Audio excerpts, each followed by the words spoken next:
Both Claire and I have been climbing for a long time, pretty much 20 odd years or so. And as a result, find ourselves in adventurous places with adventurous friends. And our holidays are spent climbing. And everyone at work knows that we're climbing because we come back bruised and battered and broken on Mondays. So it's a known thing that we do crazy stuff. And we were approached by the editors and publishers of this company asking us to actually do specifically adventure travel for the Sunday Times Travel Weekly based on our adventurous spirit. And that's how Girls Gone Wild was invented 2 years ago.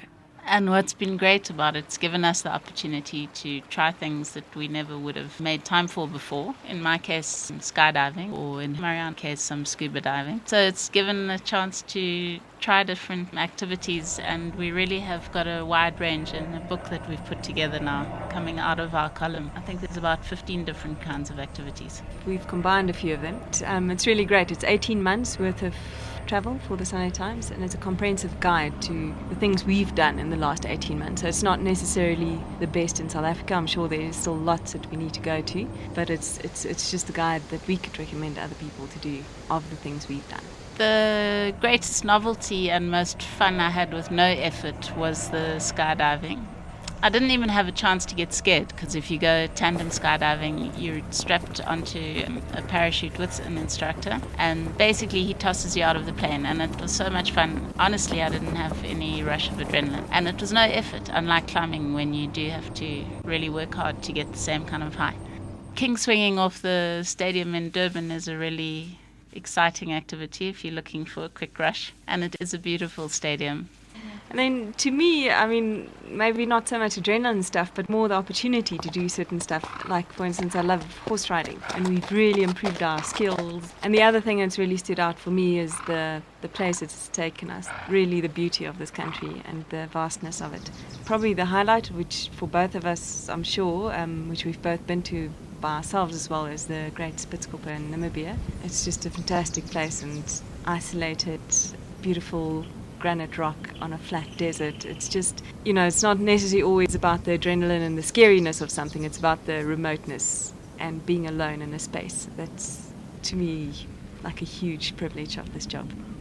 Our latest trip was to the Wild Coast, and we stayed at a place where there's every natural wonder that you can imagine along that coast. There's cliffs, estuaries, waterfalls, everything you dream of when you think of a perfect beach paradise. Clear water rock pools.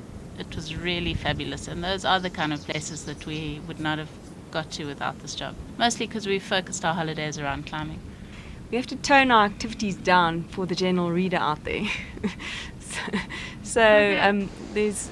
There's a level of mildness in the activities that we do. Yeah. I think one of the most exciting things you can do with no experience is go whitewater rafting on the Zambezi River in the gorge. It is really spectacular and beautiful, and no matter how many times you've done it, it's scary. I did train on it one season with the girls rafting team, and we did it day in and day out. But we went back for this job, and it was just as exciting. It's incredible. Actually, speaking of water, it does remind me of some scary moments that we've had, a few of them actually, mostly with wildlife. Once we were tiger fishing in Chobe, and we were charged by a hippo we didn't see, like 5 meters away from us. That was very scary. And we went paddling in Causey Bay on a little canoe, and we heard this huge sound behind us and looked by, and 10 meters behind us was a hippo running into the water. And, if you're paddling on your own, that's probably the most adrenaline we felt. There was also that rhino. We went walking on this rhino walking safari, and we got very close to rhinos, and they sniffed us, and that was quite scary. We hid behind a termite mound, which saved the day. But those things that I think, to me, were the scary ones, because those are the ones that I don't know much about, and you feel slightly out of control. Anything high and vertical, in my element, but on the ground with wild animals, it's quite scary. I would say the most scary moments for me are when Marianne says to me, for the photographs, can't you just lean off this rock or paddle closer to this hippo or elephant or climb out on this tree limb? And I do say no sometimes. So once in Kenya, she climbed out on a tree which was really high up, and I was hoping she wouldn't fall off and it would be on my conscience. Of course it didn't happen. She's a good climber, but it was high up. We got a copy of our book a few days ago, and it was extremely exciting as any adventure, to see all these photographs and a collection of stories about the places we've been and what you can do. And the way the book's organized is the first half is destinations, so you can look at a destination and there's a series of symbols across those which tell you what activities you can do there. So if you can go paddling or biking or climbing, etc. And then the second half is around activities with a list of all the options. For example, if you want to go mountain biking, there's a whole lot of different mountain biking destinations in one place. And then I think what's quite nice about this book as opposed to other guidebooks is that, I mean, we've rewritten and edited the whole thing, but it's got like a personality to it. It's got personal stories and our personal views on it rather than just factual. So there's nice stories to go with it. And I think that probably is the one thing that makes it stand out from others. And it's just nice to see a compilation of all our stuff, our work over the last 18 months, which is work. It's not just holiday.